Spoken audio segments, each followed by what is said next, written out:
Chapter 36. This is the account of Esau, that is Edom. Esau took his wives from the women of Canaan, Adah, daughter of Elon the Hittite, and Oholibamah, daughter of Anah, and granddaughter of Zibeon the Hivite. Also Basemath, daughter of Ishmael, and sister of Nebaioth. Adah bore Eliphaz to Esau. Basemath bore Reuel, and Oholibamah bore Jeush, Jalem, and Korah. These were the sons of Esau who were born to him in Canaan. Esau took his wives and sons and daughters, and all the members of his household, as well as his livestock, and all his other animals, and all the goods he had acquired in Canaan, and moved to a land some distance from his brother Jacob. Their possessions were too great for them to remain together. The land where they were staying could not support them both because of their livestock. So Esau, that is Edom, settled in the hill country of Seir. This is the account of Esau, the father of the Edomites in the hill country of Seir.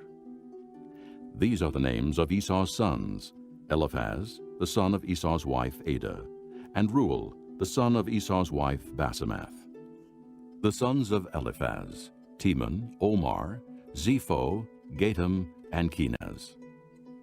Esau's son Eliphaz also had a concubine named Timnah, who bore him Amalek.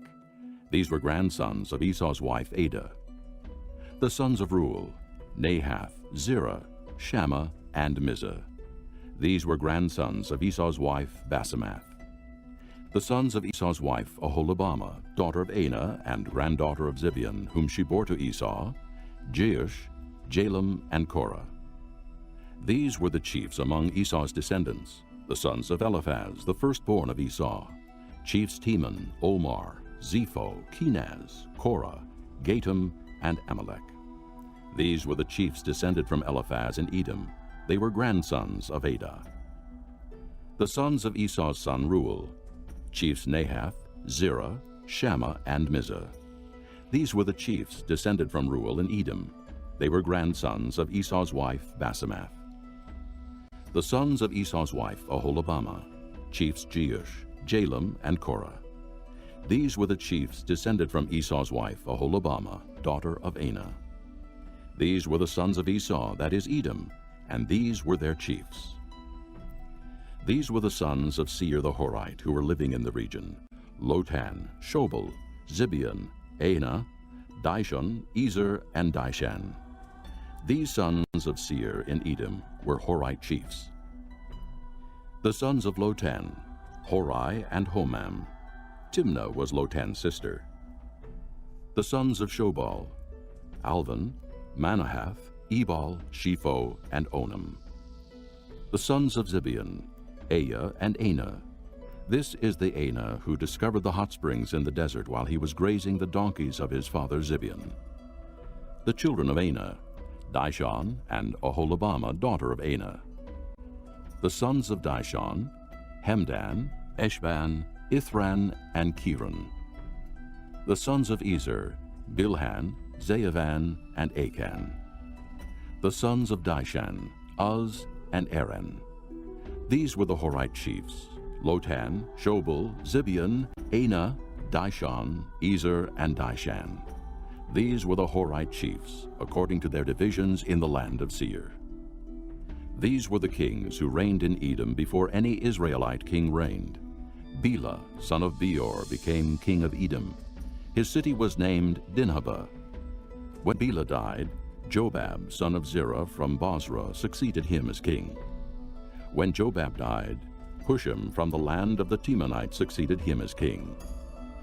When Husham died, Hadad, son of Bedad, who defeated Midian in the country of Moab, succeeded him as king. His city was named Adath. When Hadad died, Samlah from Masrekah succeeded him as king. When Samlah died, Shaul from Rehoboth on the river succeeded him as king. When Shaul died, Baal-Hanan, son of Akbor, succeeded him as king. When Baal-Hanan, son of Akbor, died, Hadad succeeded him as king. His city was named Pau, and his wife's name was Mehetabel, daughter of Matred, the daughter of Mezahab. These were the chiefs descended from Esau by name, according to their clans and regions: Timnah, Alva, Jetheth, Oholibamah, Elah, Pinan, Kenaz, Timon, Mibzar, Magdiel, and Iram. These were the chiefs of Edom, according to their settlements in the land they occupied. This was Esau, the father of the Edomites. Chapter 37. Jacob lived in the land where his father had stayed, the land of Canaan. This is the account of Jacob. Joseph, a young man of 17, was tending the flocks with his brothers, the sons of Bilhah and the sons of Zilpah, his father's wives, and he brought their father a bad report about them. Now Israel loved Joseph more than any of his other sons, because he had been born to him in his old age, and he made a richly ornamented robe for him. When his brothers saw that their father loved him more than any of them, they hated him and could not speak a kind word to him. Joseph had a dream, and when he told it to his brothers, they hated him all the more. He said to them, "Listen to this dream I had. We were binding sheaves of grain out in the field, when suddenly my sheaf rose and stood upright, while your sheaves gathered around mine and bowed down to it." His brothers said to him, "Do you intend to reign over us? Will you actually rule us?" And they hated him all the more because of his dream and what he had said. Then he had another dream, and he told it to his brothers. "Listen," he said, "I had another dream, and this time the sun and moon and 11 stars were bowing down to me." When he told his father as well as his brothers, his father rebuked him and said, "What is this dream you had? Will your mother and I and your brothers actually come and bow down to the ground before you?" His brothers were jealous of him, but his father kept the matter in mind. Now his brothers had gone to graze their father's flocks near Shechem, and Israel said to Joseph, "As you know, your brothers are grazing the flocks near Shechem. Come, I am going to send you to them." "Very well," he replied. So he said to him, "Go and see if all is well with your brothers and with the flocks, and bring word back to me." Then he sent him off from the valley of Hebron. When Joseph arrived at Shechem, a man found him wandering around in the fields and asked him, "What are you looking for?" He replied, "I'm looking for my brothers. Can you tell me where they are grazing their flocks?" "They have moved on from here." The man answered, "I heard them say, 'Let's go to Dothan.'" So Joseph went after his brothers and found them near Dothan. But they saw him in the distance, and before he reached them, they plotted to kill him. "Here comes that dreamer," they said to each other. "Come now, let's kill him and throw him into one of these cisterns and say that a ferocious animal devoured him. Then we'll see what comes of his dreams." When Reuben heard this, he tried to rescue him from their hands. "Let's not take his life," he said. "Don't shed any blood. Throw him into this cistern here in the desert, but don't lay a hand on him." Reuben said this to rescue him from them and take him back to his father. So when Joseph came to his brothers, they stripped him of his robe, the richly ornamented robe he was wearing, and they took him and threw him into the cistern. Now the cistern was empty, there was no water in it. As they sat down to eat their meal, they looked up and saw a caravan of Ishmaelites coming from Gilead. Their camels were loaded with spices, balm, and myrrh, and they were on their way to take them down to Egypt. Judah said to his brothers, "What will we gain if we kill our brother and cover up his blood? Come, let us sell him to the Ishmaelites and not lay our hands on him. After all, he is our brother, our own flesh and blood." His brothers agreed. So when the Midianite merchants came by, his brothers pulled Joseph up out of the cistern and sold him for 20 shekels of silver to the Ishmaelites, who took him to Egypt. When Reuben returned to the cistern and saw that Joseph was not there, he tore his clothes. He went back to his brothers and said, "The boy isn't there. Where can I turn now?" Then they got Joseph's robe, slaughtered a goat, and dipped the robe in the blood. They took the ornamented robe back to their father and said, "We found this. Examine it to see whether it's your son's robe." He recognized it and said, "It is my son's robe. Some ferocious animal has devoured him. Joseph has surely been torn to pieces." Then Jacob tore his clothes, put on sackcloth, and mourned for his son many days. All his sons and daughters came to comfort him, but he refused to be comforted. "No," he said, "in mourning will I go down to the grave to my son." So his father wept for him. Meanwhile, the Midianites sold Joseph in Egypt to Potiphar, one of Pharaoh's officials, the captain of the guard. Chapter 38. At that time, Judah left his brothers and went down to stay with a man of Adullam named Hira. There Judah met the daughter of a Canaanite man named Shua. He married her and lay with her. She became pregnant and gave birth to a son, who was named She conceived again and gave birth to a son and named him Onan. She gave birth to still another son and named him Shelah. It was at Chezib that she gave birth to him. Judah got a wife for his firstborn, and her name was Tamar. But Judah's firstborn, was wicked in the Lord's sight, so the Lord put him to death. Then Judah said to Onan, Lie with your brother's wife and fulfill your duty to her as a brother-in-law, to produce offspring for your brother. But Onan knew that the offspring would not be his. So whenever he lay with his brother's wife, he spilled his semen on the ground to keep it from producing offspring for his brother. What he did was wicked in the Lord's sight, so he put him to death also. Judah then said to his daughter-in-law Tamar, Live as a widow in your father's house until my son Shelah grows up. For he thought, He may die too, just like his brothers. So Tamar went to live in her father's house. After a long time, Judah's wife, the daughter of Shua, died. When Judah had recovered from his grief, he went up to Timnah to the men who were shearing his sheep, and his friend Hira the Adullamite went with him. When Tamar was told, Your father-in-law is on his way to Timnah to shear his sheep, she took off her widow's clothes, covered herself with a veil to disguise herself, and then sat down at the entrance to Enaim, which is on the road to Timnah. For she saw that though Shelah had now grown up, she had not been given to him as his wife. When Judah saw her, he thought she was a prostitute, for she had covered her face. Not realizing that she was his daughter-in-law, he went over to her by the roadside and said, Come now, let me sleep with you. And what will you give me to sleep with you? She asked. I'll send you a young goat from my flock. He said.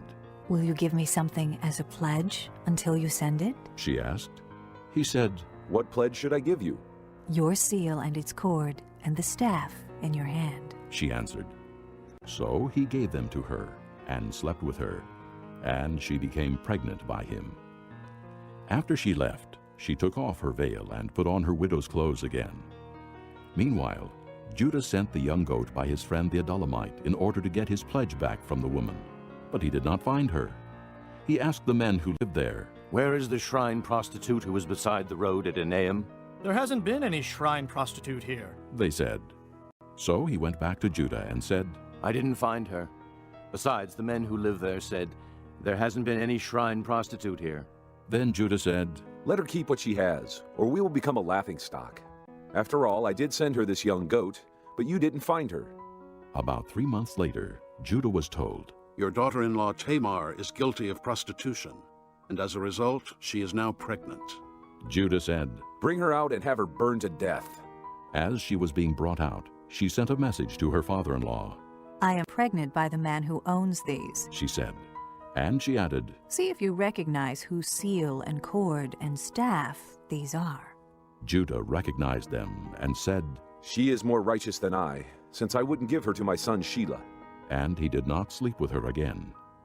When the time came for her to give birth, there were twin boys in her womb. As she was giving birth, one of them put out his hand. So the midwife took a scarlet thread and tied it on his wrist and said, This one came out first. But when he drew back his hand, his brother came out, and she said, So, this is how you have broken out. And he was named Perez. Then his brother, who had the scarlet thread on his wrist, came out, and he was given the name Zerah. Brother will betray brother to death, and a father his child. Children will rebel against their parents and have them put to death. All men will hate you because of me, but he who stands firm to the end will be saved. When you are persecuted in one place, flee to another. I tell you the truth, you will not finish going through the cities of Israel before the Son of Man comes. A student is not above his teacher, nor a servant above his master. It is enough for the student to be like his teacher, and the servant like his master. If the head of the house has been called Beelzebub, how much more the members of his household? So do not be afraid of them. There is nothing concealed that will not be disclosed, or hidden that will not be made known. What I tell you in the dark, speak in the daylight. What is whispered in your ear, proclaim from the roofs. Do not be afraid of those who kill the body, but cannot kill the soul. Rather, be afraid of the one who can destroy both soul and body in hell. Are not 2 sparrows sold for a penny? Yet not one of them will fall to the ground apart from the will of your Father. And even the very hairs of your head are all numbered. So don't be afraid. You are worth more than many sparrows. Whoever acknowledges me before men, I will also acknowledge him before my Father in heaven.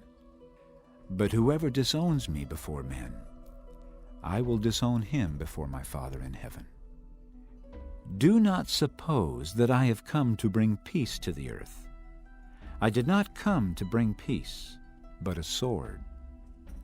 For I have come to turn a man against his father, a daughter against her mother, a daughter-in-law against her mother-in-law.